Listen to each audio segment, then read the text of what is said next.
social startup. That's my business. I've been doing that for about 12 years. And so I call myself a corporate escapee.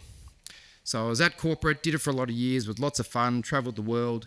And then I thought, I feel like doing my own thing, going back to like my small family business that I grew up in. So I did that for many years, but I also did a few startups. And the reason I want to mention the startups is that many of the companies that I was talking to during the drinks, some of them are startups. You were at a big company, you've now started your own thing, and you're just getting started, or maybe it's a few years in, and you're growing. So I've done that as well. So Tribe was an influencer marketing business that I started in Australia. It's actually global now. They help social media, or big companies do social media with the power of sort of celebrities and micro influencers. So I started that and I sold it many years ago, about 6 years ago.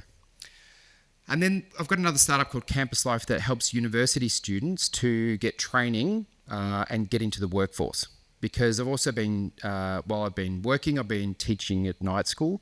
After I did my degrees, I did a Masters of Entrepreneurship and an MBA and a marketing degree. I then taught at all these universities because I just enjoy teaching. I enjoy helping the kids. I mentor a lot of them as well. And it's really interesting because you get a perspective of the next generation. Because you think about the people we employ, you think about some of the customers that are coming up, they're very different from my age anyway, from what we grew up with. And so they're digital natives. They grew up with an iPad in their hands. So we've got to think from their perspective, because we don't just help customers to grow their business with customers, we help them get staff. So we help them with their employment problems, and we also help them with partnerships. And one of the examples I'm going to show, we actually help them do a fundraising round. So we do a bit of M&A activity as well. So that's my background. I've also wrote a book. I'm just about to publish my second book on marketing, and it's all very niche. So my expertise is in personal branding and people-oriented marketing. And I'm hoping that's a fit for you guys, because you're all here because face-to-face interaction and working with people is your game. It's about relationships. So I feel like the methodologies we have could be a good fit, and I'm hoping you'll pick up a couple of things that might be useful to take back to your own countries. Next one. All right, so now before we get started, can everyone grab their phones out, please? So grab your phone out. Phones.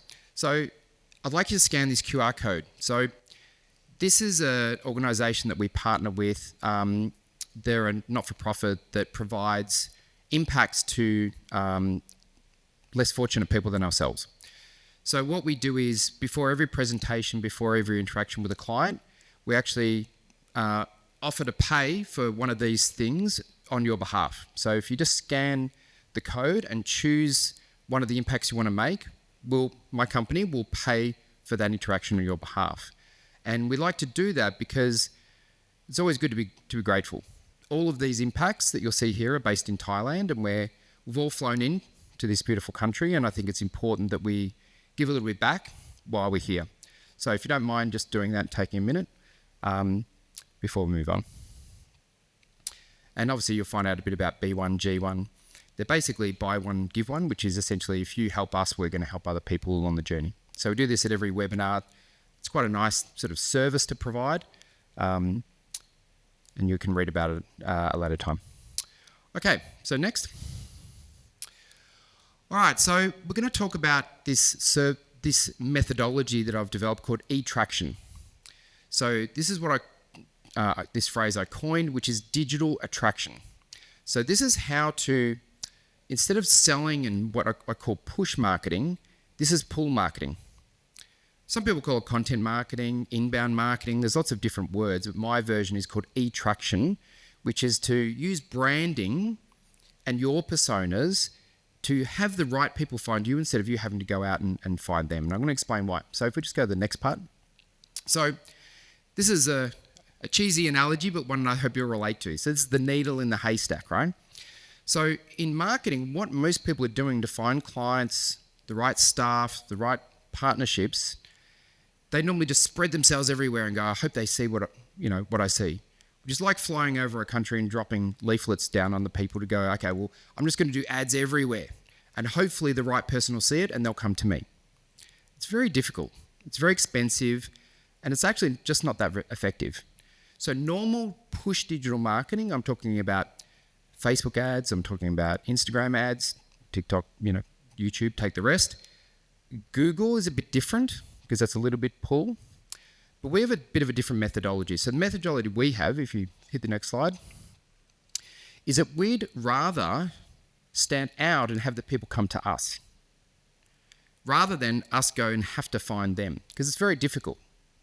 So we've devised a system that works for a particular niche market that we work with, and when we do this, we find that they get inbound. And I've been running this system for my whole career. So even when I was in corporate, I sort of was playing around with these theories, and in my own business, I've tested this out. So we do content, but we don't do ads. So, and all of our leads, all of our opportunities come from referrals. And we know that referrals are just the best form of sales there is. It's the best way to get someone who is kind of like the customers you have or like the staff you have. If they send you a referral, you're halfway there. Rather than you do an ad and someone's going to do so many ads to get someone to click, to get someone to your website, it just takes too long, it's too expensive. So I'll tell you the methodology and take you through it in this presentation. Next. All right, does it work for all businesses? Kind of yes and no. So we've developed this specifically for knowledge professionals. If you go to the next slide. So we've tested it on product businesses, but what we've found is this works best for professional services. Now, what I mean by that is when your knowledge makes a difference in the business. So when you're selling a product, I can go up to the product and compare it, and if the customers don't like that, I can make it smaller or colder or bigger or more expensive or whatever. But when you're a knowledge professional, what they're buying is a bit of you. And if I go to a doctor, if Lauren's a doctor, then I want to go see Lauren. And if I'm referring someone to Lauren, I'll refer them to her, not the other doctor, and not necessarily the hospital, because that service is variable. It's different depending on who's providing the service, right? So professional services needs a different approach to product marketing, which is comparing the features and benefits of a product. We're selling people. And when you're selling people, it's a different approach. And it requires a bit more effort and a little bit more different of thinking. But if you do that, we find for our customers, it works tremendously well. And I've got some case studies to show you in a minute. All right, so does it work for freight forwarding? And I can show you a couple of examples. So BRI is a customer, and Aaron's asked me to share some slides about the work we're doing for them. Not too much detail, but just a few sort of tidbits. So we believe it can work for you. Work for other. Now, whether it works in your country, because everyone's a bit different, right? There's different methodologies, there's different applications in different countries. But the philosophy, I believe, would be the same, because you know what? People are the same. People buy from people. People don't buy from companies. They buy from individuals in those companies who make decisions based on the way they think and the way they feel. And we know that if you meet someone, you gravitate to them, you want to work with them, and if you don't, you're kind of repelled, right? It's a natural thing that somewhat is subconscious and we can't control. Like everyone in this room is networking because you're like-minded. And there's people who are not here because maybe they're not like-minded. Not right or wrong, it just is. And so how do we find those people, right? And it's not by promoting the rates or promoting your technologies. Those things are important, but that's not what really drives behavior of referrals. Okay, so I'm going to get you to tell me whether it works later on. Okay, now before we get into the way we do it, I want to just cover a couple of theories that I think are really important, and then I go through with all my customers. So the first theory is there's 3 brands in every business. Now this relates to digital marketing as much as it does to the branding that we do. The first one is people. People deal with people. People want to speak to people. People trust people. So when I see a website and there's no people, there's no photos, there's no about section, I don't feel as much trust because they're not putting themselves out there. If something goes wrong, who am I going to call? Am I going to get a call center? Am I going to get a chatbot? So when people put themselves into their business and their brand, it creates more trust. And normally the founder has to lead that. The founder, the CEO, is the most important to put themselves out there. You know, Henry Ford, my name's Andrew Ford, but we're no relation.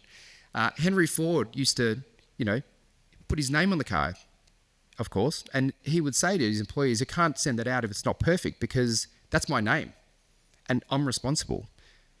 My grandfather, who started my family business, R.H. Grierson, Ronald Howard Grierson, he was proud of that. And so he, you know, would hold a very high standard because he knew it was his personal reputation. And if you put yourself into your brand, then your reputation matters, and that's what develops trust. And there's a lot of businesses that I see who don't put that in there because maybe they're a bit shy, they don't want to, they don't feel it's necessary, they feel like people will judge them. But I can tell you that people with trust want to see you on your website and your social media. So that's the first thing. Now, it doesn't just have to be you. It can also be your team, and it can be other people in the organization. Now, the next one is the business, obviously. So can you go back? So the business means the company. So people form trust, but the organization we need to represent as well, because the organization is a legal construct which has rules and terms and conditions and ways of dealing, markets you deal in, capabilities. All of that needs to be there as well. But people just don't buy that. Or if they are, then they're comparing you on a factual sense with everybody else. And if you're just selling the facts, then you can't really get a competitive differentiation. It's very hard to do that. And then the last one is products. Now, that means is that we all sell services, but those services can be productized. So we have a service called the Expert Marketing System, which we sell to our clients to brand them and position them. So that's a branded product. It's a set price, it's a set deliverables, it's got set things that we can achieve with that. It's very well framed. So it's not you call me and go, can you help me with marketing? I go, I'll just sort of make it up on the spot. We've productized those services. And I believe there's an opportunity in your industry to not sell rates, but to sell solutions. And I'm sure many of you are already doing this, but in other organizations, I've started to productize their offerings so that they're more selling their knowledge and their experience as well as the products. And again, this goes back to the people-oriented side. So I'm doing this for accountants, lawyers, lots of other sort of different service providers who normally would give away their knowledge as part of the deal, but we've found ways to make it an advanced sale because if they hire you for your knowledge, it's more than likely that they're going to get you to do the fulfillment as well. So it's just something to sort of consider. Okay. All right, so does anyone know who this guy is? Name? No? Simon Sinek. So he's famous for why. If you actually Google why, his name comes up. So he's got a famous YouTube clip, he's written a book, he's a best-selling author, and his book is all about marketing and sort of a business-oriented book, and it's called Start With Why. And this is his methodology. He's very complex, nice, easy to understand methodology. But he goes through this example. I highly encourage you to check him out and watch his videos. So what he says is that, and his hypothesis, is that people don't buy what you do, they buy why you do it. And he uses the example of Apple and lots of other successful companies, but it's quite compelling when you listen to him, and it changes the way you think a lot about it. So I study psychology as much as I study business now, because I realize that in the people business, you have to understand people. So I study things like this. So with Apple, what he says is, Apple's a technology company, but the founder, Steve Jobs, did such a good role of communicating the values of the organization that people wanted to follow Apple more so than their technology was valuable. People were believers. People were avid. I remember the day when people used to line up around the corner to get the next Apple iPhone. I don't know if anyone remembers that, but I was working in Telstra, a phone company at the time, and I was in Sydney, in George Street, and the Apple store was there, and there was 50, 100 people lined up to get the next iPhone. The thing is, next door, on the opposite side of the road, true story, is the Telstra office with a shop that was selling the iPhone on the same day, and there was no one there. Same phone, no queue, But buying it from Apple itself, massive queue. Because people want to connect to the brand. That's really good branding. I mean, they're, probably the best marketing company in the world. So Apple mastered the why. Why would you buy our product? Why would you be involved in our company? Why would you come with me and not the other person, when the technology between an iPhone and another phone is it better? It's debatable. Is it more expensive? Absolutely. But people buy because they just believe. Now, how can you get people to believe in your company? How can you get people to come on your journey in some way? And it's got to be more than the how and the what. More than the company and more than the products. If you want to go to that level. And obviously, not everyone does this, and that's why not every company is Apple. Yeah? Okay, next slide. Okay, so I just want to give an example. These are a few of my customers that were allow me to share their stories with you. So this is a guy I met. He's from Skillfield. His name's Moaz. And when he came to me, he works in cybersecurity. And you think cybersecurity is a hot industry. It's like there was cybersecurity, big companies in Australia were getting broken into regularly. Optus, Medibank Private, a whole bunch of them. But he only had one customer and he couldn't get any more. He tried for years to get more customers and he just wasn't able to. And so he reached out to me and through a referral. And then I coached him for a while, for the first 6 months, just on sales, just him in the company. He's the CEO and the only person doing sales at that time. He had one customer, which was Telstra, the biggest telco in Australia. And what he realized was he was doing it wrong. He was pushing. He was ringing people, trying to get through the gatekeepers, getting to the key decision makers, trying to bash down the door like he was told to in sales training. And it wasn't working at all. And so I introduced him to my system of doing attraction. And it's a 12-week process that I took him through the first time. And we went through, and I just remember we were getting through the process and we're doing all this sort of thinking and feeling sort of work. He was getting frustrated. He's like, Andrew, when do we get to the sales bit, right? So we get up to like week 10 and he's like, we're not getting any sales. What's going on? And then we get to the end, and then a few months later, all of a sudden leads start coming in. People start inquiring. People are coming to him for his expertise and for his information because he's an expert, right? I took him networking. He didn't know how to go out and meet people. He was very shy, sort of, he was in Australia. He doesn't drink. He's Muslim. He's like, no one's going to like me. I took him out and I showed him how to be more of himself. It wasn't online. Fast forward 3 years later, I worked with him after this testimonial. He's now not the CEO. He's retired from the CEO. He's now just sitting on the board.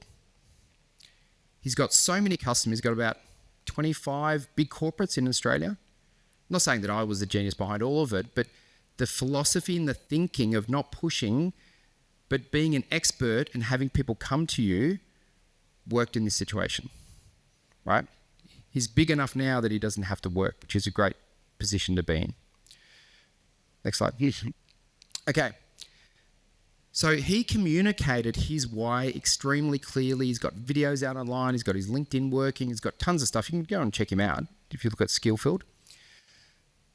So then I want to talk about the how, the company stuff, which is slightly different. So once you brand you and work with you, then you've got to get the company right. Next slide. So this example is a guy who I've been working with for many, many years. His name's Michael Kenahan. He was my first big customer. So I was working before I started Social Star 12 years ago, and I just helped him write a book. So he's come back to me time and time again for different projects and different things. But this is what I want to talk about is he's in healthcare. And when he first met me, they were running physio practices around Australia. They had about, 45 or something like that. And they were doing a roll-up. Well, their plan was to roll it up and list on the stock market. So what we did is his businesses had a terrible website. The individual businesses weren't branded well. They're all inconsistent. They weren't saying the same things. Nobody was online on LinkedIn or doing anything like that. So what we did is I had to build every single practice a website. Because Google, the way it works is for your company to be found, if you've got one website, that's great. When you do a Google search, there's one link. You get a good LinkedIn profile. Maybe you got another link.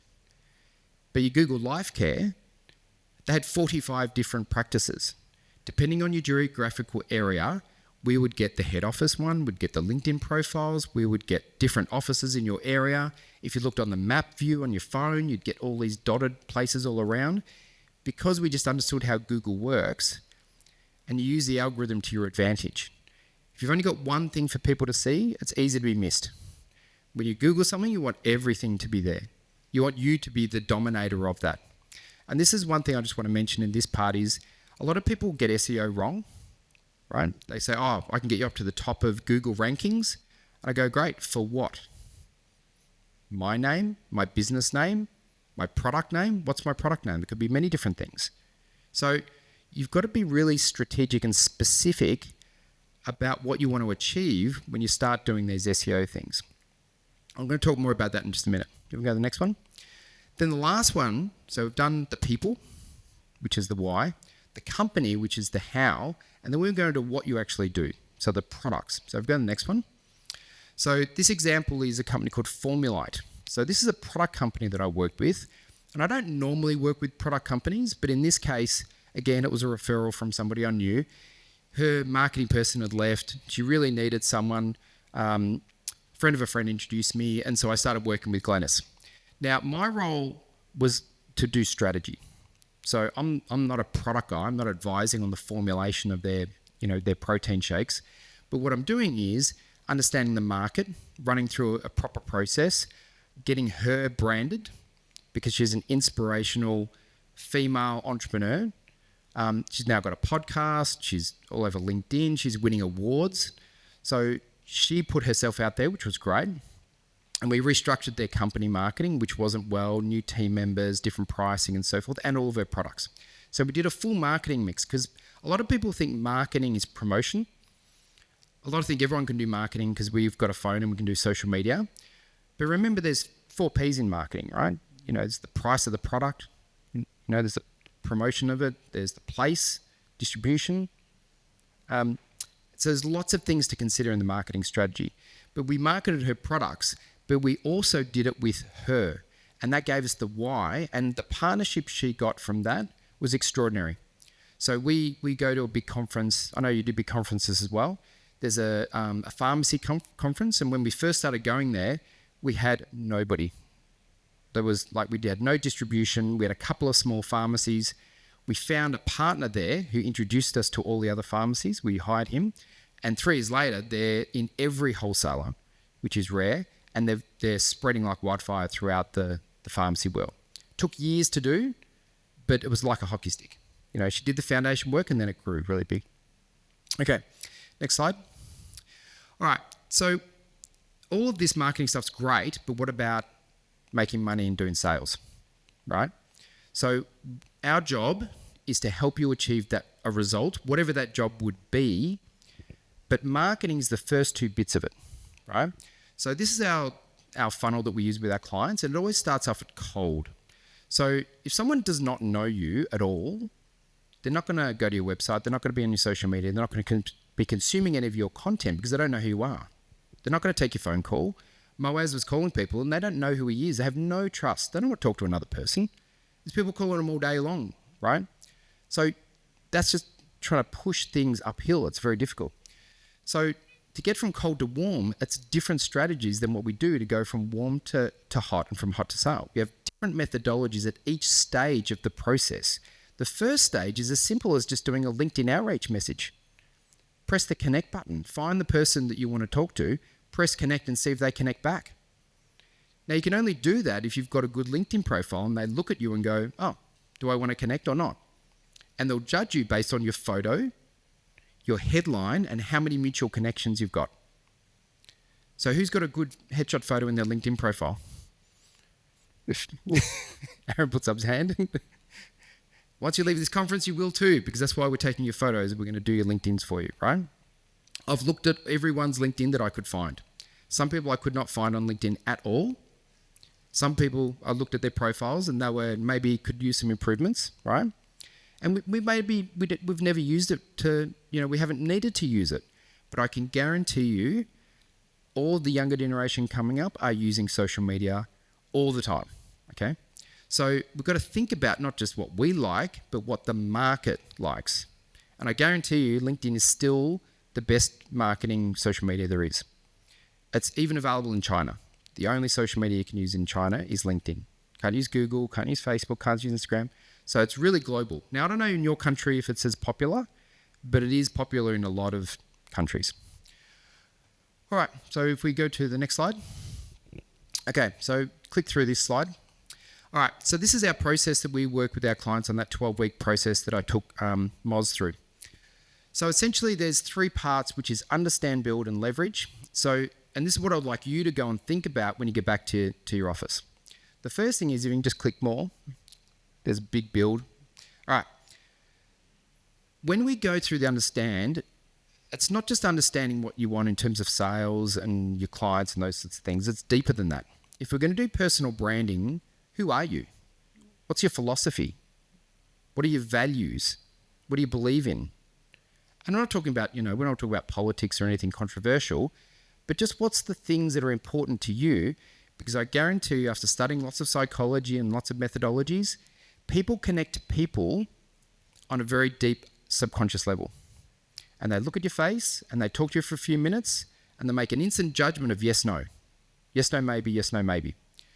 And so what we want to do is put the best form of you out there and have those people go yes, no, maybe, yes, no, maybe. There's no use in calling and getting a meeting with somebody and going down this process and spending all this time investing into them. And then after a while, they're just not my sort of people. I'm not going to work with them. It's better you put yourself out there and they decide, and if they say yes, they come forward to you. It's easier, it's quicker, and it's more long-lasting. I've done this with many people and it proves to be true time and time again. So we assess your personality, your values. The personality is going to tell me what sort of style of social media. Maybe you're a bit shy and you want to do blogging. Maybe you'd like to do a podcast because it's remote.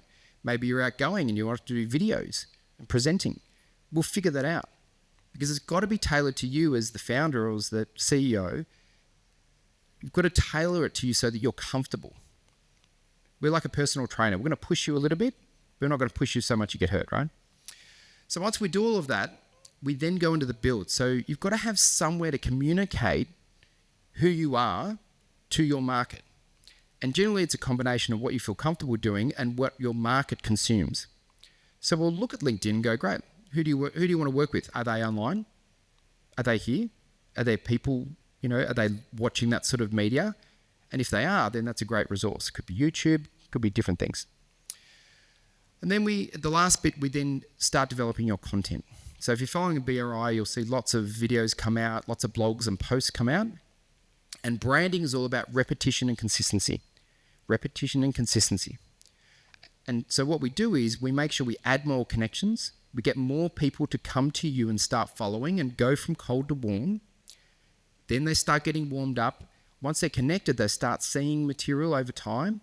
Then they start building trust. Then they start, over time, they gradually start to feel likability and credibility with you. And then when they have a need, they're more likely to call you.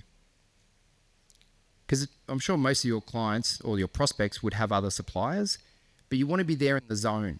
It's called the evoked set in marketing, which means if I had to make another choice, who would I choose? And if you're not in that set at the time they need something, then it's too late. You haven't got time to form trust. So the best time to talk to a prospect is when they don't need you. Because then when they do need you, you've already built some rapport. And there's a thing called Google 0 moments of truth. They say 7, 11, 4. You need 7 different types of content on 4 different mediums and 11 hours of it for someone to form trust. Google did this big study online, right? So there's lots of things. They want to see, a blog post and then talk to a friend and then see a website and then listen to a podcast. And then they'll start to feel trust with you. Just like celebrities, right? I could name a bunch of celebrities and you'd have a feeling about that particular person. Now, you probably haven't met that person and you probably couldn't tell me where that feeling came from, but it'd be like, say George Clooney, right? Everyone know who George Clooney is? So you'd have you'd have a picture in your mind about who that person is and who they are and what they do from little snippets of things you've seen all around, but you couldn't go off from that thing. That one movie told me everything, right? But that's the same as you. So we do this all in advance in marketing so that by the time you actually get to meet someone, they're already warmed up. They already know who you are, what you do, what you're great at, and that they like you and they want to work with you. It's just whether they have the right product and problem that you can solve at that particular time. All right, next. All right, so we'll move past this. We'll go to the next one. Next one, the other way. Thank you. So one thing that I always start with, and this is from my teaching and marketing, is most people don't really understand their goals to a really significant degree. Now, could have company numbers, but what I'm talking about is really understanding how many of what things we want to sell to which people over time. And once we get that, once we really understand these goals, and so for Glenys, for instance, one of her goals was to increase profit and increase revenue. Great. We ticked the box on that, smashed that target. The other one was she didn't want to work as hard. She actually got MS, so she can't work that hard. So my job was to reduce her workload and spread amongst the team. That's not a normal goal that you see in a business plan. Maybe it's you want to have more holidays. Maybe you want to retire in 5 years and sell a business. Maybe you want to do something else. When we do goals, they have to be your goals as the founder of the business to your lifestyle, to your business, to your people, to your teams, not just the financial goals. Once we get that, then we can really formulate the marketing to really make it work. All right, next. And next. So target marketing is essential. One of the biggest mistakes I see in marketing is you're going after everybody.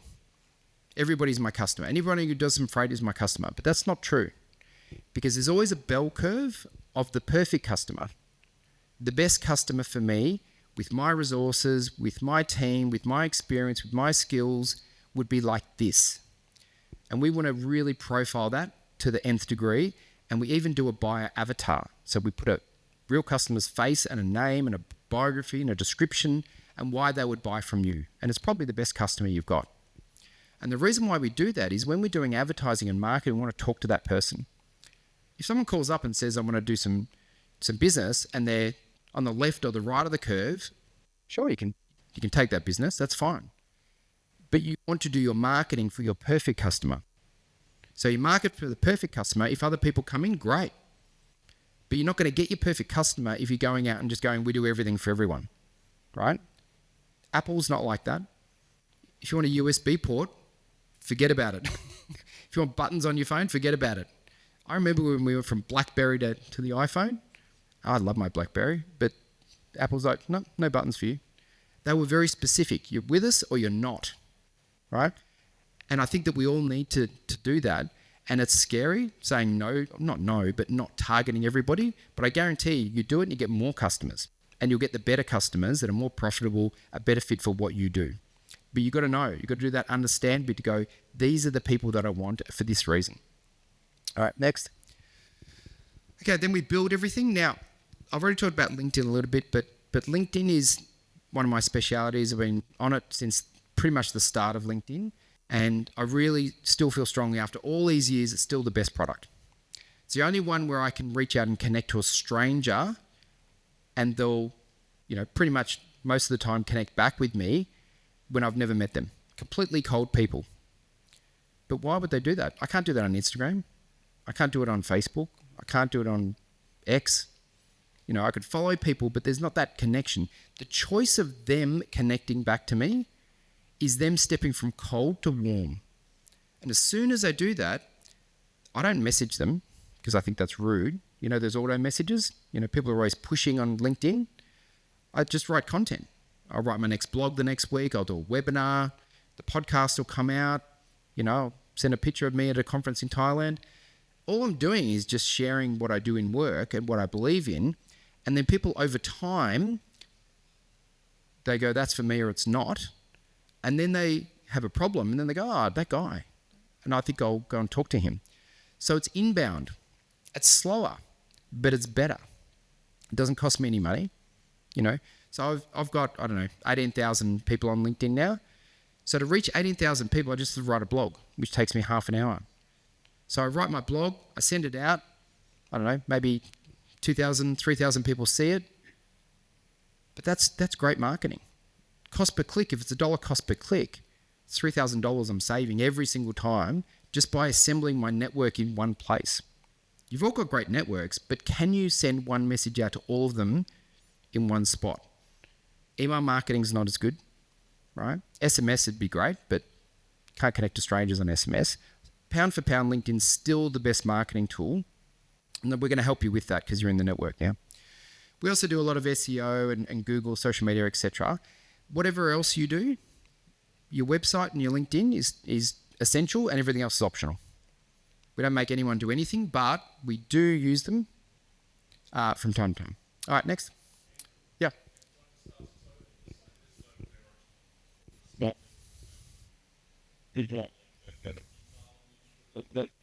No, I think the question was, should you respond to people on LinkedIn? I go, absolutely. Yeah, 100%. So a lot of people ask me about things like, should I connect to everybody or just the people I meet face to face? That's what a lot of people ask me.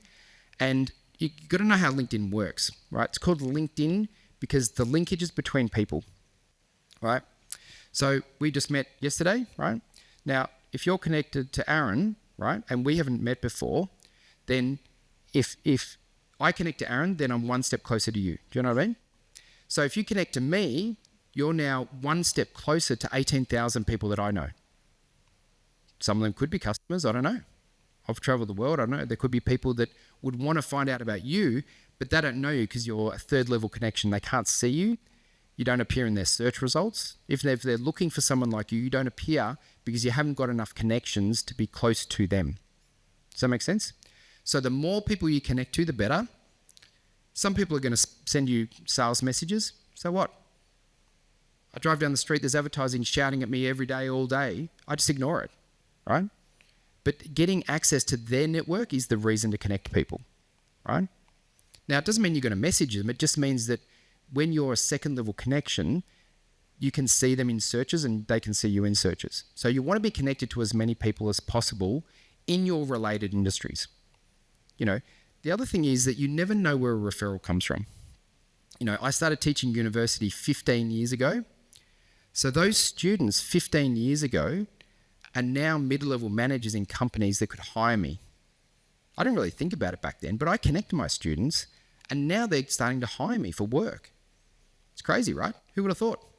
True story, my new chief operating officer, who I only hired about 6 months ago, I met her because I mentored her in university. She was a friend of a friend and I've just kept in touch. You know, I didn't see every couple of years I might pop up or she'd read something, but because we're connected on social media, she kind of knows what I'm doing. I kind of know what she's doing. You sort of follow each other's lives a little bit, very remotely. But then when I needed somebody, I thought, I should be perfect and I could just reach out to her. And it's not like I met her 15 years ago and never spoke to her again. So it's this powerfulness of having, they call it weak ties. There's a Malcolm Gladwell book that references a lot of this sort of work, if you know Malcolm Gladwell. And he says that the best people to buy from you is not your close friends, because they're too close. It's not strangers. It's this in-between area.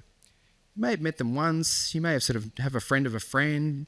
They might, have something in common with you, but they're not really close. Those people, and there's thousands of them, just from your general networking and so forth, those people are the best people to give you referrals and to actually buy from you. So yeah, connect with more people than respond to messages. I mean, I get my team to respond to my LinkedIn messages. I don't know if you do that for Aaron at all, but we get help with this. If there's an important message, then they tell me and I respond to it. All right, so this one is about word of mouth, and this is what I was talking about before, is everything happens through a screen now. It's very rare that you will meet someone face to face without having some digital interaction. I don't know how you got to the network, but you might have met these people before, or maybe you haven't. But there's generally, people check out the website. How many people checked out the MyNetwork website before you actually joined? Probably everybody. If you didn't know Aaron, did you check out Aaron? Or if you know Christoph, So people want to know who's behind these things. So before you get to the face-to-face part, there's always digital. So we just have to be cognizant of who are we digitally. So I Googled a few people in this room to see what showed up, just out of curiosity. It's quite interesting. Their other social media or lack thereof. It's quite interesting. If you haven't Googled yourself, you probably should find out what it says. But just remember, Google is geographic. So what you Google here is going to be different than your home country. And if I Google you from Australia, it's different than if I do it from here. I Googled the Thailand team because they're here. Do you want me to bring them up? I'll show you what I found. No? Okay. No one ever wants me to do it, but you know what? Anyone can do it today. It's all there. It's not secret. So, but if you're not controlling it, then you're probably doing yourself a disservice. If you don't know what it is, that's a bit of a danger, right?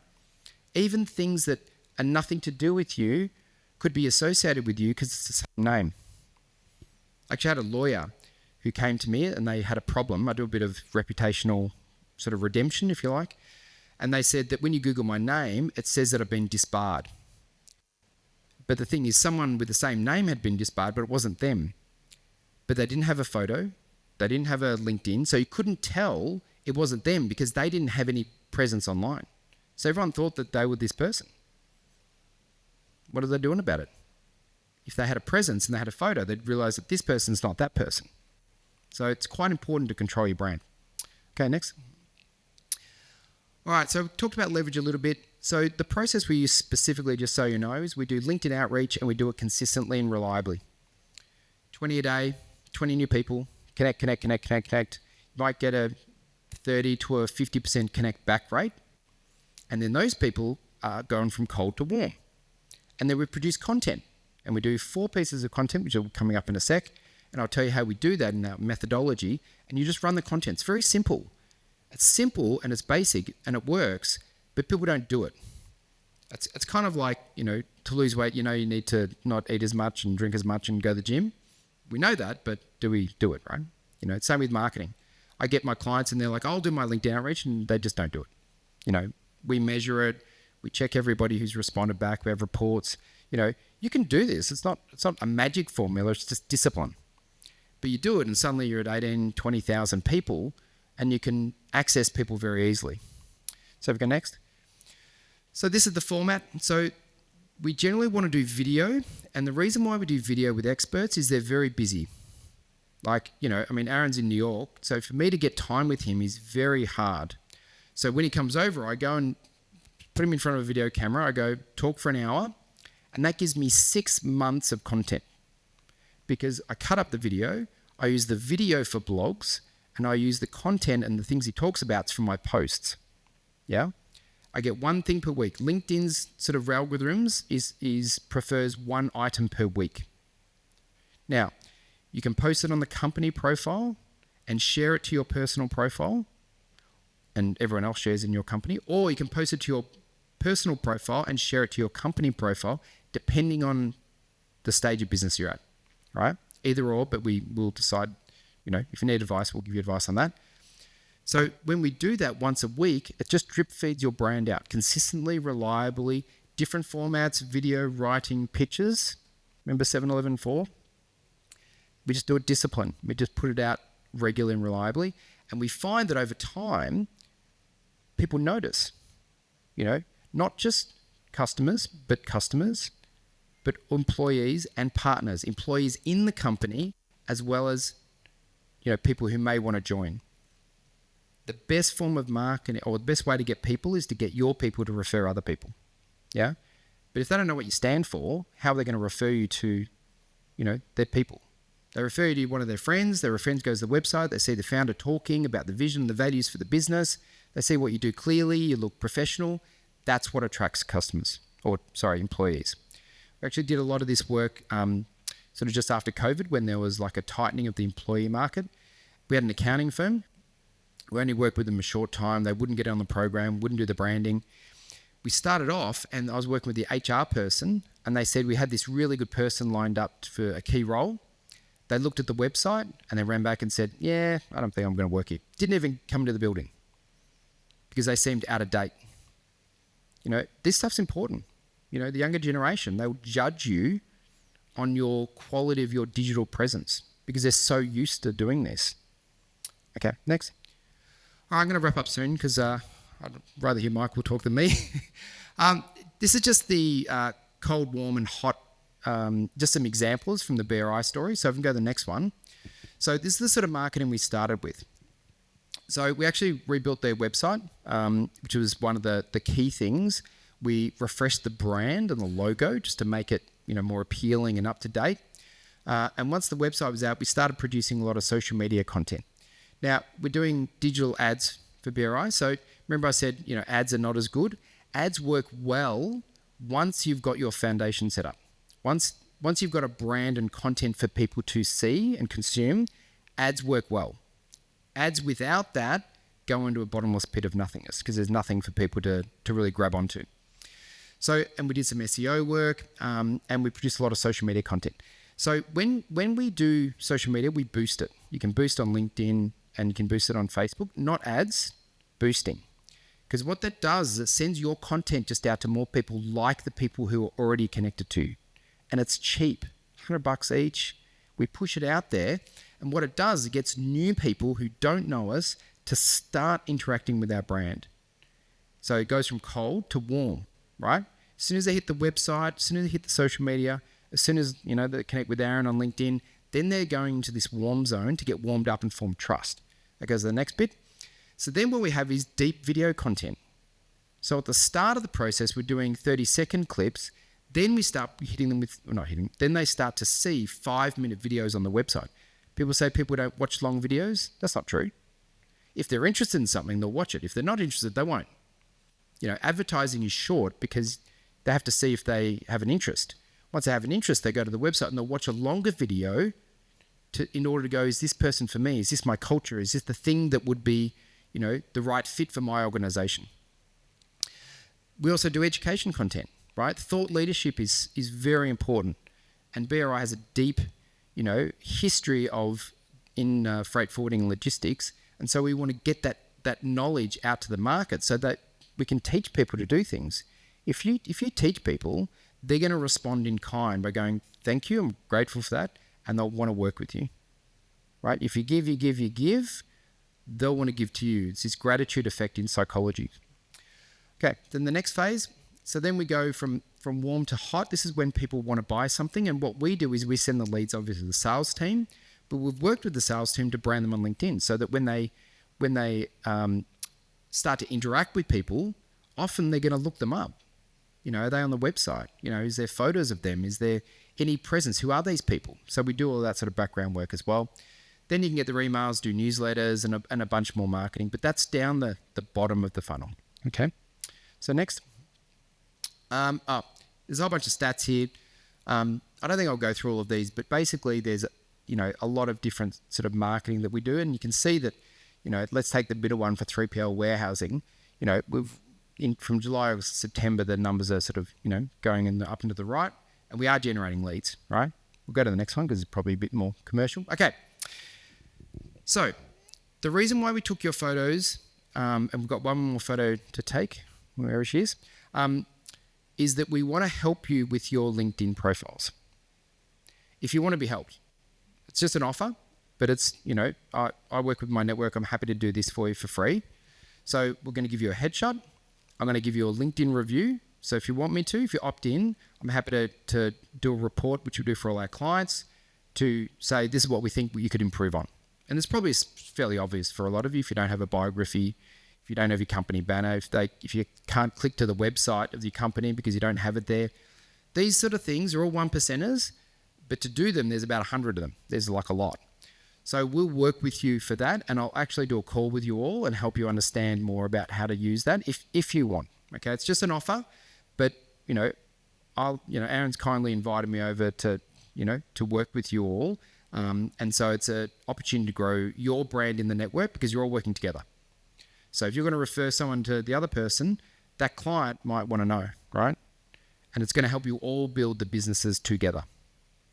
So that's an offer, and we'll message everyone about that when the time comes and give you your photos to put in.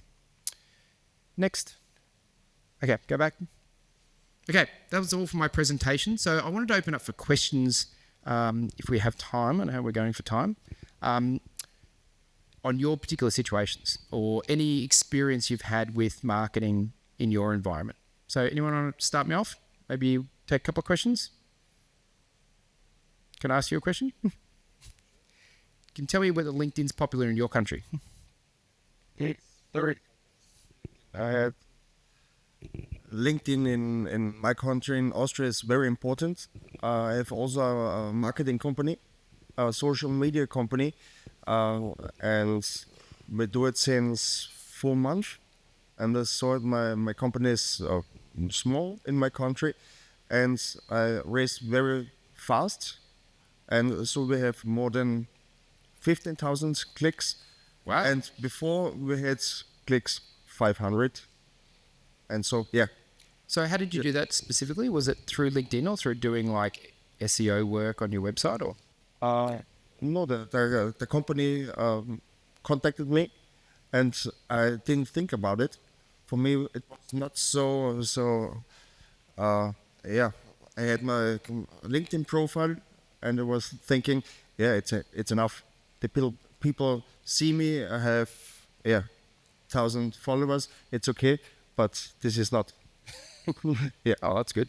Anyone else had any similar experience, or is anyone not using it? Is there anyone that's like, we don't do that in my country?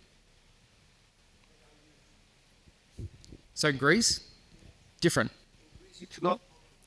Is it? Is you're loud enough? Your grandpa, that's why. Is that because? It's not very popular in Greece. Maybe it will be in the next couple of years. Yeah. And it's not in all. It's the thing. It's different in all countries. So how do you do marketing in Greece then? What's the Marketing mostly Facebook for Facebook? Google Advert. Okay. So still Google and social media. So it's not all face to face and yeah. Do you do cold calling at all? No. Does anyone do cold calling? Not working? No. Okay. So how do people get clients then? What's the other ways? Anyone got any other ways? Yeah. Warm calling's okay. Just we try not to do cold calling. You know, we've got other ways to get introduced to high level people, but yeah. So cold calling is, you know, you generally just annoy people. Right? So here to help, I'm going to hand over to Michael now to give his presentation because I think I've gone on. I'm here all weekend, so please just come talk to me. I'd love to hear your feedback and ideas, like, you know, what's different in different countries as well. So I appreciate your time. Thank you. We'll see you after.